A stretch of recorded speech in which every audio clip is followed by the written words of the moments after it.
우리를 사랑해 주신 하나님은 바로 우리의 아버지가 되십니다. 오늘도 우리 성령 강림주일 예배를 드리는데 참 성령 하나님께서 여러분 한 분 한 분의 심령 가운데 임재하시고 또 보혜사가 되셔서 어디를 가나 우리가 함께 하시는 줄로 믿습니다.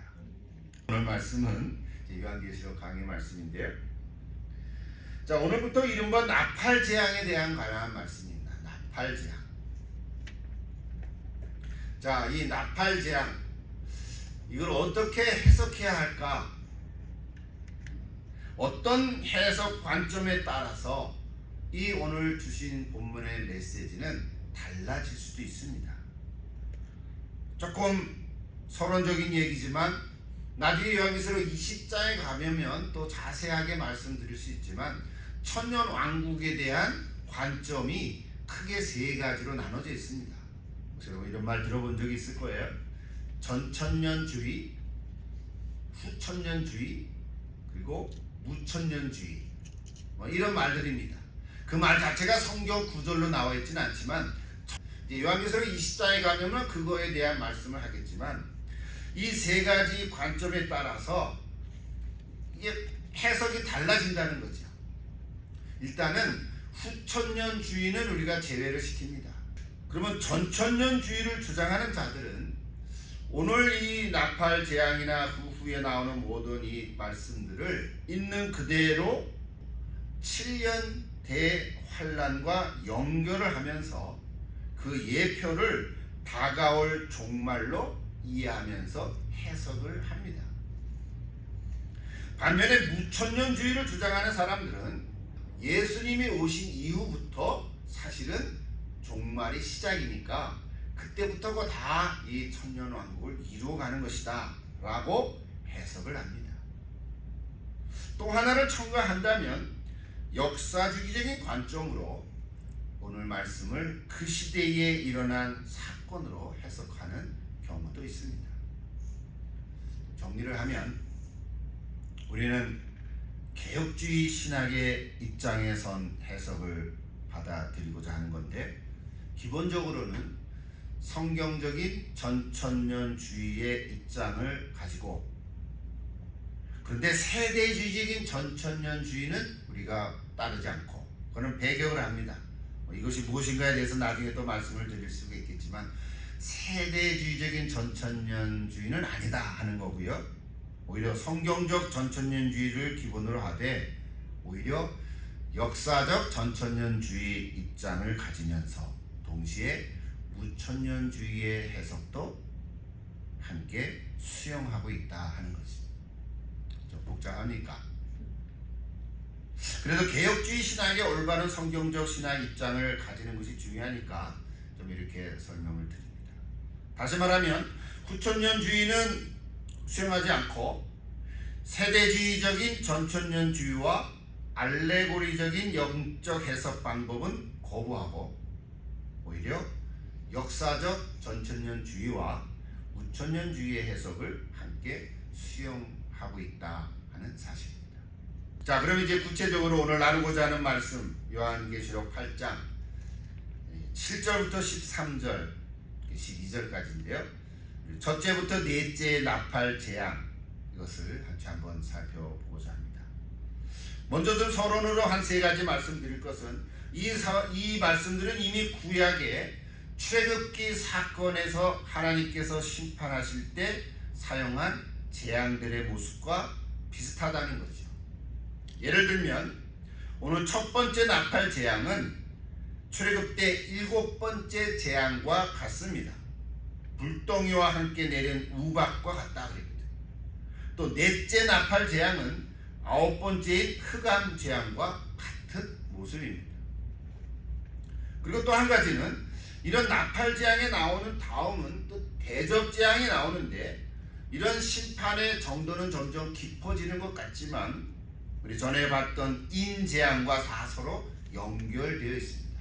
그 연결되어 있다는 것은 그냥 이렇게 일직선상으로 쭉 점점 간단하기보다는 여러분 이렇게 동심원을 그리면 가운데 조금 더 큰 원, 조금 더 큰 원, 마치 이렇게 그리면서 확장되어서 가는 원으로 이 재앙들을 이해하는 것이 훨씬 바람직하다는 점입니다.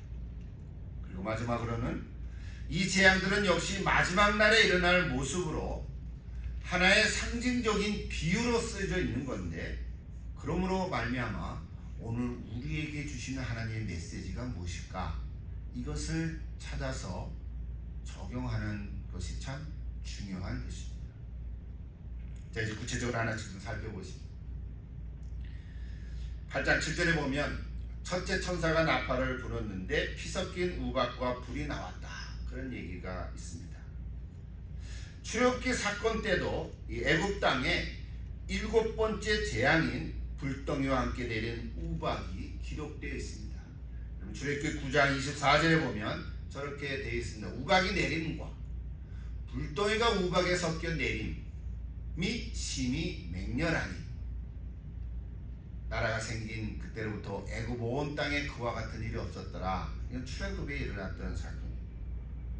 그러니까 이것을 일단 기본적으로는 자연재해로 볼 수 있겠지만, 그런 관점으로 보면 최근에 우리 지구촌에서 일어나는 여러 가지 자연재해들을 일일이 소개하면서 또 그런 것과 일일이 매치하게 되는데, 그런 거를 소개하다 보면 너무 집중적으로 잘못될 가능성도 있습니다. 그러니까 너무 그쪽으로 가버리면 종말론적인 해석을 하게 되는데 치우칠 마음이 있고, 또 두려운 마음을 일어나게 하면서 오히려 이상한 신앙 형태로 빠질 수도 있습니다. 그러니까 자연재해는 자연재해를 이해를 하지만 그것을 너무 종말론적으로만 연결을 시키다 보면 너무 그쪽으로 치우칠 수 있다는 거죠. 사실 자연재해는 요즘에만 있는 건 아니죠. 우리가 다 알지 못하지만 지구 역사를 보면 옛날에도 있었고, 구약 출애굽 사건 때도 있었고, 지금도 있고, 아마 앞으로도 일어날 것입니다. 그러므로 우리 마지막 시대를 종말론적인 관점으로 보는 이 분별은 하기는 해야 하겠지만, 자연재해 그 자체를 세상 끝이다, 이렇게 보는 해석으로 치우치지 않으면 좋겠다는 것입니다. 오히려 역사적인 관점에서 들여다보면 훨씬 성경적이고 건전한 해석을 우리는 가질 수가 있습니다. 한 가지 좀 해석을 해보면 이런 것입니다. 자, 지금 하나님께서는 이스라엘이 애굽 땅이 되었다는 것을 보여주고 있다는 거예요. 유대 땅은 더 이상 하나님이 선택한 땅은 아니라는 거예요. 여러분, 우리 구약 성경을 보면 하나님이 이스라엘 백성을 택하고 그 유대 땅은 선택된 땅이죠. 적과 꿀이 흐르는 가나안으로 가서 이스라엘 백성들이 거기서 살았고 수백 년 수천 년을 살면서 오늘까지 살고 있는데, 오히려 그 땅이 심판받는 땅이 되었다는 사실인 거예요. 약속의 땅이 아니라 심판의 땅이 됐다는 거예요. 이 말은 예루살렘은 하나님의 임재가 없는 땅이 되었다는 거예요. 영적으로 보면 이제 애굽이 되어버렸다는 거예요. 아이러니컬하죠. 이것을 보여주는 말씀이 요한계시록 11장 8절에 가면 저런 구절로 우리에게 소개하고 있습니다. 한번 같이 볼까요? 나중에 또 보겠지만, 그들의 시체가 큰 성 길에 있으리니 그 성은 영적으로 하면 소돔이라고도 하고 애굽이라고도 하니 곧 그들의 주께서 십자가에 못 박히신 곳이라. 이런 구절이 있습니다. 앞뒤 얘기했지만 말씀드리고자 하는 핵심은, 지금은 예루살렘을 애굽이라고 불리고 있는데 그 거룩한 성 예루살렘이 이제는 이방의 애굽이 되었다는 거예요. 예를 조금 들면 우리가 잘 아는 역사적인 사실 속에서도 볼 수 있습니다. 공산화가 되기 전 구소련의 모스크바를 우리는 기독교에서 뭐라고 말하냐면 제2의 예루살렘이라고 말하곤 합니다. 원래는 모스크바가 제2의 예루살렘으로 돼서 거기는 기독교가 활발하게 일어났던 지역입니다. 그리스도 정교회에 속한 교회지만 근데 그 후에 교회가 타락하자 그 도시가 파괴되고 사실은 러시아의 공산화 지역으로 들어가고 말았죠. 우리 한국에서도 보면 우리가 잘 아는 한국의 평양은 동방의 예루살렘이라고 우리가 붙일 정도였습니다. 잘 알지요? 여러분 다 이북에서 살던 분은 평양이 정말 성령의 역사하시고 1907년에 정말 부흥운동이 일어나서 믿는 자들이 많이 일어났던 곳이었잖아요. 그래서 평양이 동방의 예루살렘이라고 불렸었는데 지금은 어떻습니까? 북한의 정권에 지배하는 우상의 도시가 되고 말았잖아요. 마찬가지로 예루살렘이 지금은 이방의 애굽이 되었다는 거예요. 모든 교회는 다 주님의 교회이지만 어떤 지역 교회라도 그 위치나 크기나 사역에 관계없이 하나님을 버리고 말씀에 순종하지 않고 우상을 숭배하면 그리고 신앙을 배반하게 되면 하나님의 심판을 면할 수가 없다는 사실. 우리 교회 역사가 2000년이 되었는데요. 그 교회 역사 가운데 부흥했던 교회들이 지금도 부흥했다고 말하는 교회들이 거의 없잖아요. 인도도 그렇고 우리가 처음에는 로마서부터 시작해서 독일, 인도, 영국, 그리고 영국은 얼마나 기독교가 부흥했던 나라입니까? 근데 지금 영국을 기독교 국가라고 말하지 못하거든요. 이슬람교가 많이 잡아먹어갔죠. 우리가 살고 있는 미국도 사실은 초창기에 기독교 신앙으로 청교도 신앙으로 세웠던 미국이지만 지금 미국을 볼 때 물론 우리 기독교 신앙이 곳곳에 있고 아직도 여전히 기도하는 많은 분들이 있고 교회가 성장하고 있지만 미국을 기독교 국가라고 말하기에는 좀 그렇지 못한 부분이 더 많아지는 것을 우리가 경험하는 것과 같습니다. 하나님께서 애굽이 되어버린 예루살렘을 심판하니까 땅의 3분의 1이 타고 수목의 3분의 1이 타고 각종 숲을도 타버리고 말았다는 것이에요. 물론 이 구절을 있는 그대로 보면 자연재해로 인한 기근이라고 볼 수도 있어요. 자연재해가 생기면 먹을 것이 없고 기근에 빠지니까 전 세계 사람들이 이제 식량에 문제가 생기겠죠. 이렇게 관점으로 가면 그렇게 또 우리가 해석을 해가야 돼요. 거기에 강조점을 두면 이제 우리가 이제 먹을 게 없습니다. 큰일 났습니다. 여러분 먹을 거는 좀 재놓으십시오. 이렇게 우리가 얘기를 할 수가 있겠지만 그러나 동시에 역사적인 관점에서 상징적으로 해석을 할 때 각종 나무나 풀은 사람들을 해석한다고 의미를 가지고 있습니다. 여러분 구약시대에 출애굽 사건 때 보면 하나님께서 애굽을 심판하실 때 이스라엘 백성들에게는 단 하나의 심판도 임하지 않았습니다.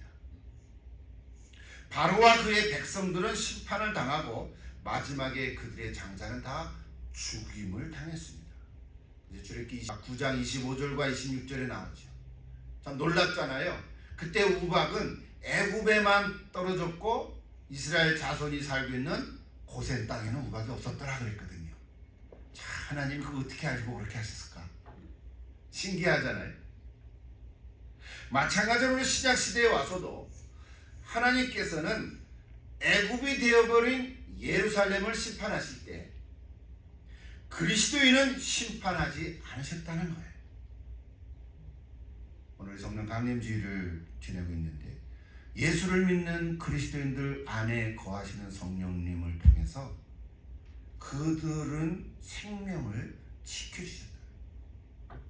좀 정리를 해서 마지막 메시지 하나 들으십니다. 오늘 우리가 마지막 시대를 살아가고 있는데 오늘 우리에게 심판날이 온다 하더라도 우리의 피난처는 오직 예수 그리스도 안에 있다는 사실입니다. 여러분 자연재해가 일어나고 먹을 것이 없어지고 기근이 이 땅에 온 땅을 다 덮는다 하더라도 우리의 피난처는 오직 예수 그리스도 안에 있다는 사실입니다. 예수님만이 나의 피난처가 됐습니다. 여러분 이것을 확실히 갖고 계십니까? 예수님만이 나의 피난처일 줄 믿습니까?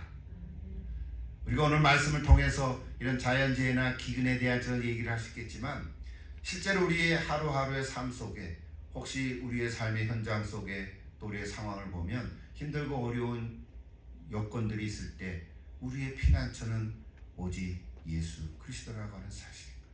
그걸 통해서 우리는 힘을 얻고 위로를 받을 수 있다. 두 번째 나팔을 보시니 8장 8절에 보니까 불붙는 큰 산과 같은 것이 바다에 던져짐에 바다의 3분의 1이 피가 됐다 그랬습니다. 자, 이거는 출애굽 사건 때도 애굽을 심판했을 때 바다가 피가 됐다는 그런 재앙이 있었습니다. 여기서 말하는 큰 산이란 이스라엘의 하나님의 거룩한 산이라고 말할 때 상징적으로 보면 예루살렘입니다. 근데 하나님을 배도한 유대인들을 말합니다. 예수님이 하신 말씀을 하나 소개하면서 메시지를 찾고자 하는데요. 마태복음 21장에 가보면 18절 이후에 예수님께서 이른 아침에 예루살렘 성으로 들어가셨습니다. 근데 좀 시장을 할 때 길가에 있는 무화과 나무를 보시고 열매가 있는 걸 찾았는데 열매가 없고 잎사귀만 있다고 하는 것을 보시고 무화과 나무를 저주했습니다. 그 제자들이 나중에 따로 모여서 아니 어떻게 예수님 무화과 나무가 이렇게 말라 비틀었었습니까? 어찌하여 그랬습니까? 그럴 때 예수님이 답변한 것이 21절입니다. 내가 진실로 너에게는 만일 너희가 믿음이 있고 의심하지 아니하면 이 무화과 나무에게 된 이런 일들만 아니라 이 산더러 들려 바다에 던지리라 하여도 될 것이요. 그 다음 22절 여러분 잘 아시죠? 너희가 기도할 때 무엇이든지 믿고 구하는 것은 다 받으리라 그랬어요. 근데 저 구절을 어떻게 우리가 바라보고 바르게 해석하느냐에 따라서 메시지 전혀 다르게 방향을 가질 수가 있어요. 오해하지 말아야 되는데 여기 열매 없는 무화과 나무를 예수님은 뭐로 상징하면서 말씀했을까요? 실제로는 무화과 나무죠. 열매 없는 무화과 나무죠. 근데 예수님의 말씀을 볼 때 그 무화과 나무가 말라버렸단 말이에요. 그걸 통해서 우리가 나중에 해석을 할 때 열매 없이 말라 비틀어졌던 무화과 나무는 바로 유대인들을 얘기하는 유대교를 얘기하는 거예요. 상징적으로 유대교를 지칭해서 한 말씀이거든요. 그러니까 저기서 말하는 산을 더러 들려 바다에 던지라 하여도 그렇게 될 것이라는 말은 그 산은 이스라엘 민족을 가리키는 거거든요. 이스라엘 민족을 하나님께서는 심판하실 것이라고 예언한 거예요. 그래서 22절의 기도의 내용이 저것이 우리가 어떻게 많이 인용하고 써왔냐면 앞뒤 얘기 다 빼버리고 무엇이든지 믿고 구하는 것은 다 받으리라 아멘 이렇게 하고 갔단 말이에요. 여러분 무엇이든지 믿고 구하면 다 받으리라 아멘 맞아요. 저 구절이 틀린 거가 아니라 저 구절은 마태복음에도 나오고 요한복음에도 나오고 바울 서신에도 나오지요. 여러분은 믿고 구하면 다 받으리라 아니 이미 받은 줄로 알고 감사하라는 말씀까지도 나오잖아요. 그러나 오늘 저 마태복음 21장 앞뒤에 얘기 18절부터 쭉 나오는 그 한 문단의 마지막 22절의 저 구절은 이 산더러 즉 예루살렘 산이 예루살렘 민족이 들려 바다에 던지라 즉 이방 나라에 던져지리라 하는 것을 예수님이 가르치시면서 제자들에게도 너희가 이렇게 기도하라고 말씀하시는 거예요. 이제 유대교를 통해서는 이 유대인들을 통해서는 내 복음의 말씀과 예수 그리스도를 통한 구원의 역사가 일어날 수가 없다라고 지금 예수님은 말씀하고 있는 거예요. 여러분 예수님의 생애 속에 복음서에서 유대인들과 논쟁하는 부분도 많이 나오잖아요. 여러분 유대인 자체가 뭐 아주 이상하게 생기고 뭐 못된 악인들은 아니잖아요. 그럼에도 불구하고 예수님이 유대인들이 가르칠 때 늘 논쟁하고 징계를 하고 비난을 하고 그런 말씀을 할 정도가 된 거는 유대인을 통해서는 하나님의 나라를 이룰 수가 없다라고 하는 것 때문에 그런 거예요. 그러므로 저기 오늘 마태복음 21절에서 소개된 저 21절 이 산도로 들려 바다에 던지라 해도 될 것이라는 말은 이제 이 유대를 통해서 이제 그 유대인들을 통해서는 복음을 이룰 수 없으니까 이방인으로 넘어갈 것이라고 예수님은 말씀하신 거고 너희들은 이것을 위해서 기도하라는 말씀을 하는 거예요. 이스라엘 민족을 반드시 심판하실 것이라는 예언의 말씀이고 그것을 위해서 너희들이 기도해야 할 것을 말씀하고 있는 것이죠. 여러분 실제로 신약시대의 교회들은 신약시대의 초기 그리스도인들은 유대인들의 핍박을 많이 받았습니다. 여러분 그렇죠? 바울이 전도할 때마다 유대인들이 쫓아와가지고 바울을 없애려고 그렇게까지 했잖아요. 사도행전을 보면 바울이 유대인들을 피해가지고 2층에서 밧줄을 매어가지고 도망하게 하기도 하고 그럴 정도로 유대인들은 이 그리스도인들을 박해했거든요. 환난 중에 있는 성도들은 그래서 자신의 피를 실현해달라고 다시 말하면 이 유대인들의 심판을 위해서 기도하게 됐다는 사실. 여러분 하나님께서는 그래서 나중에 로마라는 이 이방의 바다를 사용해서 이스라엘을 심판하신 것입니다. 역사적으로 예루살렘은 주후 70년에 멸망했습니다. 예루살렘 성이 파괴됐고 불타버렸고 유대인들의 3분의 1은 죽었습니다. 기록에 의하면 유대인들이 로마의 전쟁에서 죽은 자가 110만 명에 달한다 그랬습니다. 그때 당시에 110만 명이면 굉장히 많은 숫자거든요. 예루살렘이 포위된 기간에 포로로 잡혀간 수까지 다 합하면 130만 7,490명이라고 합니다. 그러니까 물론 둘째 나팔이 불어서 불붙는 큰 산이 바다에 던지고 바다의 3분의 1이 피가 됐다고 하는 말을 글자 그대로 여러분 바다가 3분의 1이 피가 되면은 되겠습니까?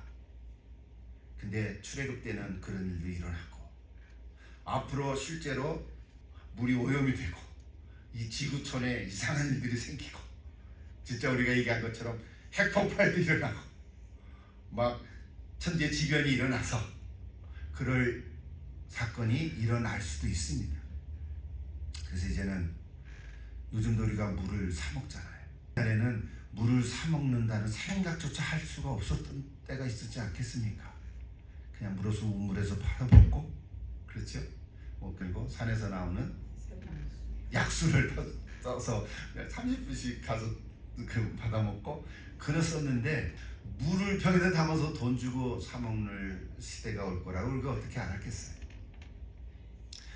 마찬가지로 실제로 그런 일이 일어날는지도 모르지만 오늘 저 말씀을 우리 역사적인 관점에서 해석을 해볼 때 오늘 예수님 말씀을 통해서 이제는 예루살렘이 불타고 멸망하는 사건을 통해서 우리 초대 그리스도인들은 오직 예수 그리스도의 신앙의 진리임을 다시 확증하게 되었다라고 하는 사실인 거예요. 이제 유대인들을 통하지 않고 물론 유대는 하나님이 택함을 받은 백성임에도 불구하고 오히려 예수를 믿는 그리스도인들을 통해서 하나님의 나라가 이루어진다는 하는 사건을 예수님은 말씀하고 있는 것입니다. 이런 심판의 메시지를 통해서 오늘 저와 여러분은 하나님의 나라 위에 굳건히 서가야 될 줄로 믿습니다. 하나님의 나라는 영원히 서갈 것입니다. 세 번째 나팔을 볼까요?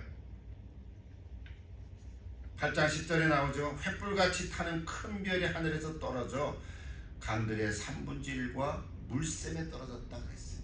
근데 그 물샘은 그 별 이름을 쓴 숲이라고 하고 그 물이 쓴물이 돼서 많은 사람이 죽더라 그랬어요. 자, 저것도 저 글자 그대로 저런 일들이 실제로 자연재해로 일어날 수도 있고 우리가 사는 이 지역의 어떤 강이 그럴 수도 있고 뭐 그럴 일들이 생길 수도 있죠. 오염이 되고 물고기도 죽어서 떠오르는 판에 그럴 수도 있어요. 그러면 그렇게 해석하면 그걸로 끝나죠. 그럼 어떡할 거예요? 어떻게 하면 좋겠어요? 이제 그런 걸 먹으면 안 되겠죠. 돈 주고 물 사 먹어야 되죠. 그러나 오늘 저 말씀을 통해서 영적으로 생각해 볼 때 성경에서 말하는 쑥은요, 우상을 숭배하는 자에게 사용하고는 했습니다. 우상을 숭배한다는 것은 즉 하나님을 배반하고 배교하는 자들이에요. 그러니까 쑥은 하나님을 배교하는 자들이에요. 계속해서 유대인들은 그리스도를 향하여 배교자라고 했지만 실상은 유대인들이 배교자입니다. 그리스도인들이 배교자가 아니라 유대인들이 배교자인 거죠. 그래서 유대인들을 배교자라고 이야기할 때 쑥은 유대인들인 거죠. 다시 말하면 진리를 거짓으로 바꾼 자가 쑥인데, 거짓을 말하는 자의 물을 먹으면 탈이 나고 죽을 수 있습니다. 그 물이라고 하는 말을 우리가 말씀이라고 얘기할 수도 있는데, 여러분 출애굽을 보면 또 뭐가 나옵니까? 쓴물 하면 뭐가 생각나죠? 마라의 쓴물이 생각나죠. 저렇게 15장에 나오면 저 앞뒤 얘기가 나오죠.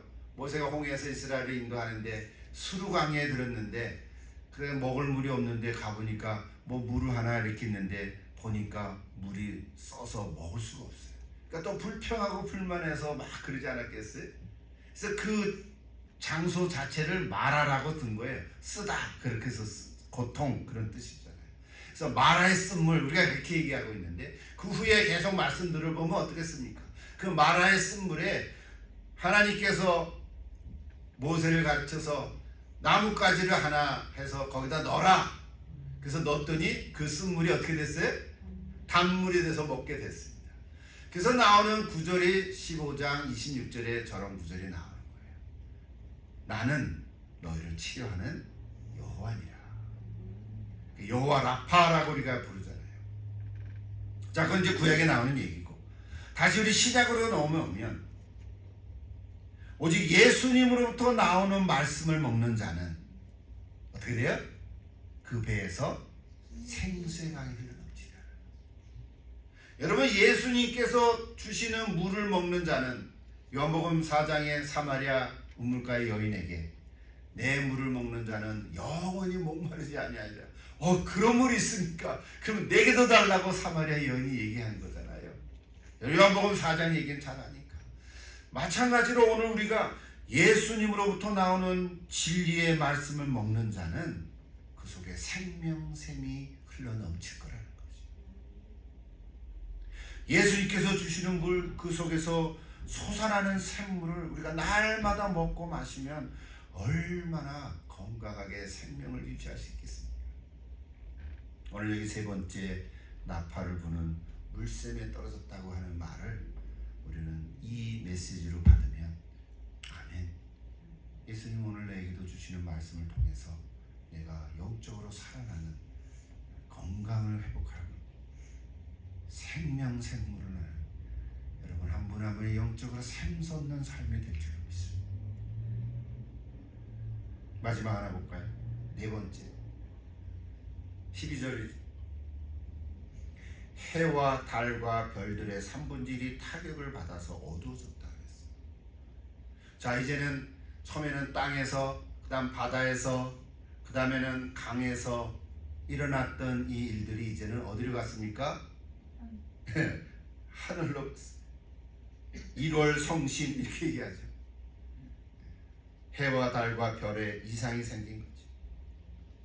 자, 이것도 출애굽 사건 들어보면은 9번째 흑암의 재앙과 같이 캄캄해졌습니다. 해와 달과 별들이 타격을 받아 3분의 1이 어두워졌다 그랬어요. 요거에 대해서 또 3분의 1이 어두워졌으니까 3분의 2는 아직 밝은 거잖아요. 그래서 요걸 갖고도 우리에게 메시지를 주는 건 뭐냐면 아직은 회개할 기회가 있다는 거예요. 완전하지 않다. 완전히 망한 건 아니에요. 이제 나중에 가보면 그런 일이 생기겠죠. 대접재앙의 끝까지 가보면 그렇게 돼요. 아직은 3분의 1이에요.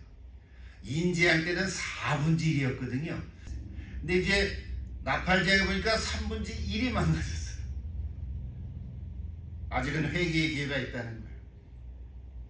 구약시대 때도 이사야 13장 10절을 보면 하늘의 별들과 별무리가 그 빛을 내지 아니하면 해가 돋아도 어두우며 달이 그 빛을 비추지 아니할 것이라고 말씀하신 적이 있어요. 그러니까 이거는 요한계시록에 앞으로 일어날 일만 얘기한 게 아니에요. 이사야 시대 때도 얘기를 했어요. 해와 달과 별들이라는 것이 과연 뭘까? 그냥 해와 달과 별일까요? 여러분, 해는 태양인데 태양에 흑점이 있고, 지금 과학자들은, 천문학자들은 그 태양에 흑점이 뭔가 이상이 생긴다 이런 얘기들도 하고는 있어요. 거기에 자외선이 오고 적외선이 오는데, 자외선은 우리 몸에 안 좋으니까 그래서 오존층이 파괴했다 뭐 이런 얘기까지도 우리는 다 상식적으로 알고 있는데, 해와 달과 별들의 변화가 과연 뭘까? 이걸 또 우리 역사적으로 상징적으로 이해할 때 그는 바로 민족들을 얘기하는, 한 나라들을 얘기하는 거예요. 그리고 그 민족들의 지도자들을 상징하는 거예요. 즉 그들이 심판을 받을 것이라는 거예요. 신약시대에 와서 실제로 로마 제국과 유대 땅에 있는 많은 지도자들이 죽임을 당했습니다. 여러분, 로마가 지금까지 그렇게 강성한 나라는 아니잖아요. 여러분, 로마는 한 도시죠. 이탈리아라고 하는 그 나라의 한 도시잖아요. 근데 그때 당시 1세기는 로마가 강대국이었거든요. 모든 길을 로마로 통한다 이렇게 얘기를 할 정도였는데, 그래서 저기 해와 달과 별들이라는 것은 그 나라의 지도자들을 이야기합니다. 물론 저거를 글자 그대로 1월 성신의 이상이 생겼다는 말씀으로 받으면 성경에는 여러 군데 얘기하고 있어요. 저 얘기하고 마칠게요. 여러분, 예수님도 저 말씀을 이미 하신 적이 있죠. 마태복음 24장에 가보세요. 그날 환란 후에 즉시 해가 어두워지고 달이 빛을 내지 않고 별들이 하늘에서 떨어지고 하늘의 권능들이 흔들리리라고 이미 종말의 때를 예언하셨어요. 베드로후서 3장 10절에도 가보시면 사도 베드로의 말이죠. 주의 날이 도둑같이 오리니 그날에 하늘에 큰 소리가 떠나가고 물질이 뜨거운 물에 풀어지고 땅과 그 중에 있는 모든 일이 드러나리라 그랬어요. 저것도 해석을 해야 되겠지만, 글쎄요, 아마도 우리 지구가 지금 우리 전 세계가 갖고 있는 핵들을 다 폭발을 하면 몇 번을 지구를 파괴하고도 남을만 하다 그러지 않습니까? 정말 핵폭탄이 터지면 저럴 일이 일어날는지도 몰라요. 좀 무섭지요? 여러분, 사는 동안 이런 일이 안 일어나기를 기도합니다. 두렵기도 하죠. 사실 최근에 이런 자연현상들이 많이 나타나기도 합니다. 이상한 일들이 일어나죠. 뭐 동부에는 막 홍수가 일어나기도 하고, 그렇죠? 중부에는 또 눈들이 많이 나오기도 하고, 눈들이 내려서 폭설에 섞이기도 하고, 뭐 이런 이상 기온들이 많이 나오는데, 그런 거를 또 쫓아가면 그렇게 또 가겠지만, 여러분 전체를 보실 때 최근에 이런 영화들도 또 많이 만들어나고 있습니다. 마지막 질문을 던져요. 그럼 우리 어떻게 해야 됩니까? 우리 어떻게 해야 됩니까? 어떻게 하면 좋겠습니까? 실제로 저런 일들이 일어나면, 계속해서 저런 현상들이 나타나면 우리는 어떻게 하면 좋겠습니까? 지하실로 숨을까요? 여러분, 집에 지하실이 좀 있으면 거기에 숨으면 됐습니다. 토네이도가 일어나면 지하실에 숨어야 됩니다. 실제로 어떤 깊은 방공호가 있습니까? 방공호로 피하십시오. 지하철로 숨어 들어가십시오. 근데 또 그것도 파괴되고 폭삭을 막으면 그건 진짜 무덤이잖아요. 혹시 그런 기회가 되면, 그럴 수 있다면 그렇게 하십시오. 그러나 오늘 성경은 저런 일이 일어날 때 어떻게 하라고 말씀하고 있습니다. 오늘 여기 베드로후서 3장 11절을 같이 한번 읽겠습니다. 같이 한번 읽을까요? 이 모든 것이 이렇게 풀어지리니 너희가 어떠한 사람이 되어야 마땅하냐? 거룩한 행실과 경건함으로 하나님의 날이 임하기를 바라보고 간절히 사모하라. 그날에 하늘이 불에 타서 풀어지고 물질이 뜨거운 불에 녹아지려니와 우리는 그 약속대로 의가 있는 곳인 새하늘과 새 땅을 바라보도다. 그랬습니다. 만에 하나 정말 그런 날이 온다 하더라도 두려워할 일은 아닙니다. 왜요? 두려워해봤자 피할 길이 없거든요. 어떡하라고요? 거룩한 행실과 경건함으로 그 날을 사모하라고 했어요. 여러분 사모하십시오. 그날 다시 예수님이 오시는 그 날을 사모하십시오. 그리고 실제로 그런 날이 있는 동안에는 있다면 새하늘과 새 땅을 바라보라 그랬어요. 새하늘과 새 땅에 대해서 나중에 요한계시록 22장에 나오지만 오늘 여기 만약에 여러분이 저런 일이 있을 동안에 살아계신다면 오늘 저 말씀을 기억하시고 저 말씀대로 순종하십시오. 여러분 새하늘과 새 땅은 이단인 신천지 그의 교주인 이만희가 주장하는 거짓 메시지가 아닙니다.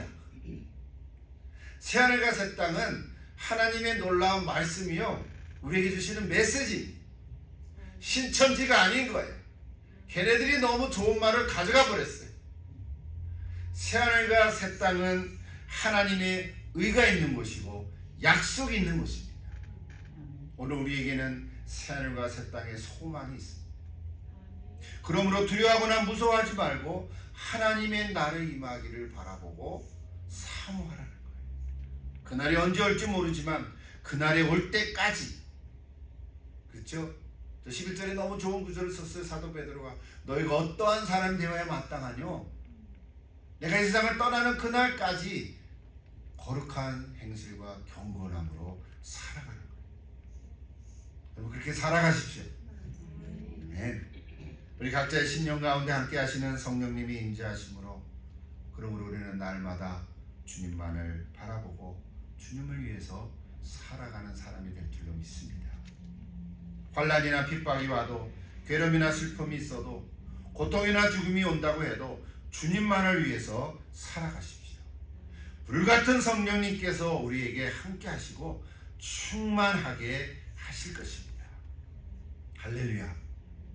오늘 성령 강림제를 보내면서 근데 또 유독 요한계시록 말씀 또 힘든 나팔 재앙을 같이 나누면서 이러저러한 얘기를 했지만 결론적으로 오늘 베드로 후서 저 3장 11절부터 13절의 말씀 마음에 새기시고 늘 성령으로 충만하게 살아갈 수 있기를 간절히 기도하고 축복합니다. 기도하십시오.